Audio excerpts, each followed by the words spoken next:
السلام علیکم دوستو، آج جانیں گے حضرت نوح علیہ السلام کا وہ واقعہ جس میں حضرت نوح علیہ السلام کے بیٹے کو اللہ تعالیٰ نے ڈبو دیا تھا، اور جانیں گے حضرت نوح علیہ السلام کو کس طرح اللہ تعالیٰ نے اور کیوں کشتی بنانے کا حکم دیا، اور یہ بھی جانیں گے کہ حضرت نوح علیہ السلام کی قوم پر اللہ تعالیٰ کا کس طرح عذاب آیا۔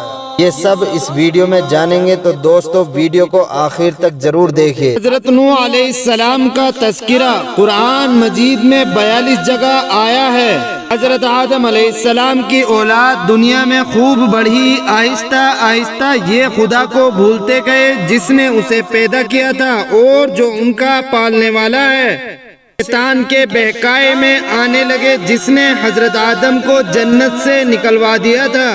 شیطان کے بہکائے میں آ کر یہ لوگ بتوں اور آگ، سورج وغیرہ کو پوجنے لگے اور ایک خدا کے بجائے مٹی اور پتھر کے بہت سے خدا بنا لیے۔ اپنے ہاتھ سے اپنا خدا بناتے اور پھر ان سے مانگتے، حالانکہ یہ مٹی اور پتھر کے خدا اپنے لیے کچھ نہ کر سکتے تھے، ان کے لیے کیا کرتے؟ اللہ تعالیٰ جو اپنے بندوں سے بڑی محبت رکھتا ہے، اس کو یہ کبھی گوارا نہیں کہ اس کے بندے شیطان کے بہکائے میں آ کر اللہ کے علاوہ وہ کسی اور کی عبادت کرنے لگے اور اس کی سزا میں مرنے کے بعد دوزخ میں جلے۔ اللہ پاک نے حضرت نوح علیہ السلام کو اپنا نبی بنا کر بھیجا۔ اس زمانے میں لوگوں کی عمریں بہت بڑی بڑی ہوتی تھی۔ حضرت نوح علیہ السلام 950 سال تک اپنی قوم میں واضح کرتے رہے کہ اے لوگوں، صرف ایک اللہ کی عبادت کرو اور میرا کہا مانو، وہ تمہارے گناہ بخش دے گا۔ لیکن لوگوں نے حضرت نوح علیہ السلام کی باتوں کو نہ مانا اور اپنے کانوں میں انگلیاں دے لی اور کپڑے اوڑھ لیے تاکہ حضرت نوح علیہ السلام کی آواز کانوں تک نہ پہنچے۔ حضرت نوح علیہ السلام ہمت نہ ہارے، وہ برابر سمجھاتے رہے اور کہتے رہے، اے لوگوں، اللہ سے معافی مانگو، وہ بڑا معاف کرنے والا ہے، وہ تم پر آسمان سے بارش برسائے گا تاکہ تم خوب اناج پیدا کر سکو اور اس کے ذریعے سے بڑے بڑے باغ پیدا کر دے گا، ان میں نہریں پیدا کر دے گا، تمہیں مال دولت دے گا اور بیٹے دے گا۔ تمہیں کیا ہو گیا ہے کہ تم خدا کو نہیں مانتے، حالانکہ اس نے آسمان بنائے، چاند اور سورج بنائے، اس نے تم کو مٹی سے پیدا کیا اور پھر اسی مٹی میں ایک دن تم مل جاؤ گے اور پھر قیامت کے دن اسی مٹی سے تم کو وہ دوبارہ زندہ کر دے گا۔ لیکن لوگوں نے اپنے بتوں کو نہیں چھوڑا اور حضرت نوح علیہ السلام سے کہنے لگے کہ ہم اپنے بتوں کو ہرگز نہ چھوڑیں گے اور ہم تم کو اپنے جیسا آدمی ہی دیکھتے ہیں، اور تمہارا کہا بھی صرف چند غریب لوگوں نے مانا اور ہم تم کو جھوٹا سمجھتے ہیں۔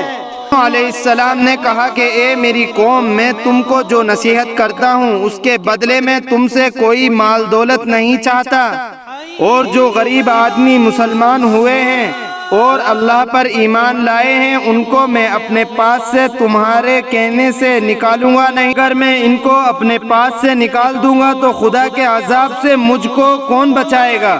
اگر میں ایسا کروں گا تو ہمیشہ ناانصاف ہو جاؤں گا۔ ان کی قوم کے لوگوں نے کہا، اے نوح علیہ السلام، تم نے ہم سے جھگڑا بہت کر لیا، اگر تم سچے ہو تو جس عذاب سے تم ہم کو ڈراتے ہو وہ لے آؤ۔ حضرت نوح علیہ السلام نے کہا کہ جب اللہ پاک چاہے گا عذاب لے آئے گا۔ اللہ تعالیٰ نے حضرت نوح علیہ السلام کو وحی کے ذریعے حکم بھیجا کہ ہماری قوم میں سے جو لوگ ایمان لا چکے ہیں ان کے علاوہ اور کوئی ایمان نہیں لائے گا۔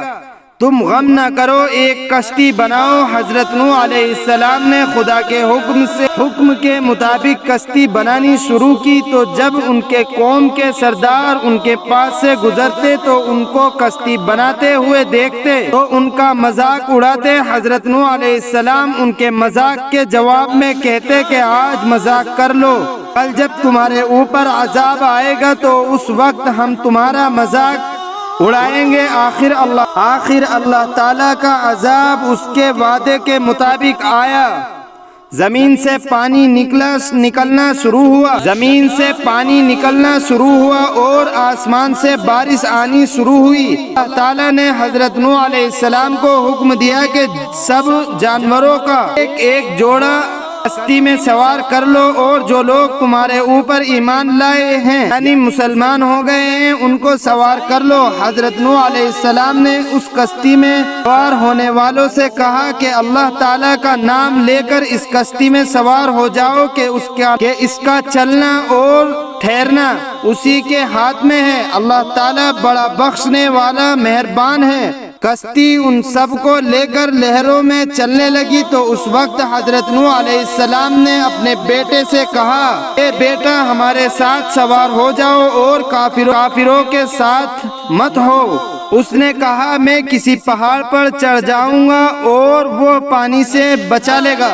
حضرت نوح علیہ السلام نے کہا آج خدا کے عذاب سے سوائے خدا کے کوئی بچانے والا نہیں۔ اتنے میں دونوں کے درمیان ایک پانی کی لہر اٹھی اور وہ ڈوب گیا۔ پھر خدا تعالیٰ نے زمین کو حکم دیا کہ اپنا پانی نگل جا، اور آسمان کو بھی حکم دیا کہ پانی برسنا بند کر دے، یہاں تک کہ پانی خشک ہو گیا اور تمام کافر دنیا میں ختم کر دیے گئے۔ حضرت نوح علیہ السلام کی کشتی پہاڑ پر ٹھہر گئی۔ حضرت نوح علیہ السلام نے اپنے پروردگار سے عرض کیا، اے میرے رب میرا بیٹا بھی میرے گھر والوں میں سے ہے اور آپ کا وعدہ سچا ہے۔ یعنی حضرت نوح علیہ السلام کا مطلب تھا کہ اے اللہ تعالی آپ نے وعدہ فرمایا تھا کہ تیرے گھر والوں کو اس طوفان سے بچا لوں گا، پھر میرا بیٹا کیوں ڈوبا؟ تو خدا تعالیٰ نے فرمایا کہ اے نوح تیرا بیٹا تیرے گھر والوں میں سے نہیں تھا کیونکہ اس کے علم اچھے نہیں تھے۔ میں تجھ کو نصیحت کرتا ہوں کہ ایسی بات نہ کر جو تیرے علم میں نہیں، اس لیے کہ کنعان اللہ کے علم ازلی میں کافر تھا اور یہ بات نوح علیہ السلام کے علم میں نہ تھی۔ حضرت نوح علیہ السلام نے اللہ پاک سے توبہ کی اور اپنے کہنے کی معافی چاہی۔ اللہ پاک نے ان کو معاف کر دیا اور حکم دیا کہ اے نوح ہماری طرف سے سلامتی اور برکتوں کے ساتھ اتر۔ اس کے بعد حضرت نوح علیہ السلام کی امت سے دنیا بسی اور آہستہ آہستہ ان کے بال بچے آباد ہوتے گئے۔ یہ سب لوگ خدا تعالیٰ کی اطاعت کرتے رہے۔ زمانہ گزر گیا اور آہستہ آہستہ شیطان نے پھر بہکانا شروع کیا تو یہ لوگ خداوند تعالیٰ کو بھولنے لگے۔ حضرت نوح علیہ السلام جو اللہ تعالیٰ کے اتنے بڑے پیغمبر تھے، اپنے بیٹے کو اس کے برے کاموں کی وجہ سے اللہ تعالیٰ کے عذاب سے نہ بچا سکے۔ اس طرح اگر ہمارے ماں باپ اللہ کے کتنے ہی ولی کیوں نہ ہو، اگر ہمارے عمل اچھے نہ ہو تو وہ ہم کو اللہ تعالیٰ کے عذاب سے نہ بچائیں گے۔ ہم کو اپنے بزرگوں کا نیک عمل کا سہارا نہیں لینا چاہیے بلکہ اللہ اور اس کے رسول صلی اللہ علیہ وسلم کے بتائے ہوئے کاموں پر عمل کرنے کے نیک بننا چاہیے۔